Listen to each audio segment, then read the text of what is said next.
Sekarang jadi panitia, jadi pengurus masjid kah, pengurus anak yatim lah, panitia pembangunan masjid kah. Pokoknya yang dia ngurusi duit masyarakat untuk mengirim bantuan ke orang-orang yang terkena musibah, terkena bencana atau ke luar negeri misalnya. Maka hendaknya dia waspada bahwasanya dia harus berhati-hati mengurus harta tersebut dengan sebaik-baiknya.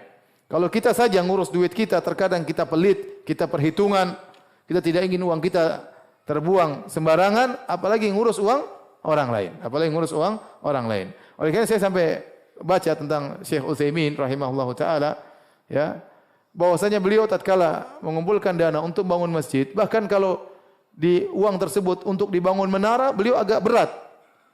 Karena orang-orang tatkala memberi uang itu untuk bangun apa? Masjid. Sementara menara itu biayanya besar dan fungsinya tidak begitu besar. Menara itu biayanya besar, fungsinya tidak besar. Artinya beliau sangat berhati-hati mengurusi uang umat.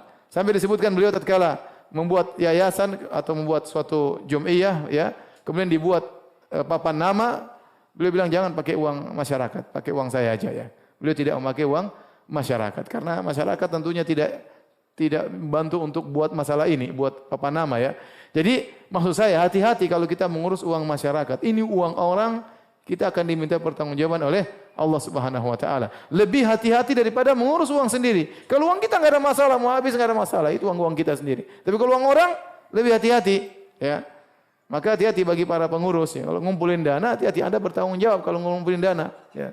Sebagian orang ngumpulin dana, dia potong sendiri, dia gaji dirinya sendiri, terserah dia berapa persen, ya. Hati-hati, ya. Demikian juga ngurus anak yatim, ya. Orang-orang kasihan melihat anak yatim, kasih dana kemudian dia makan sendiri hartanya. Ya, atau dia beri gaji anak yatim cuma dikasih 50%, 5% buat dia. Ini enggak benar. Innal ladzina ya'kuluna amwalal yatama dzulman innama ya'kuluna fi butunihim nara wa sayaslawna sa'ira. Kata dalam surat An-Nisa, sungguhnya orang-orang yang makan harta anak yatim dengan penuh kezaliman, sungguhnya mereka seperti makan masukkan bara api ke dalam perut mereka dan mereka akan masuk dalam neraka jahanam. Dia hati-hati tatkala mengolah dana masyarakat. Sebagian orang ngumpulin dana, misalnya bentuk yayasan atau bentuk sekolah, bentuk ini, lama-lama duitnya jadi milik pribadi. Ya, kalau orang tahu itu bangun sekolah bukan untuk umat, untuk ente, mereka tidak akan bantu ente.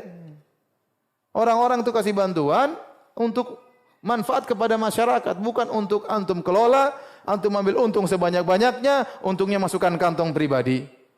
Haram, tidak boleh seperti ini. Sebagian kejadian seperti itu.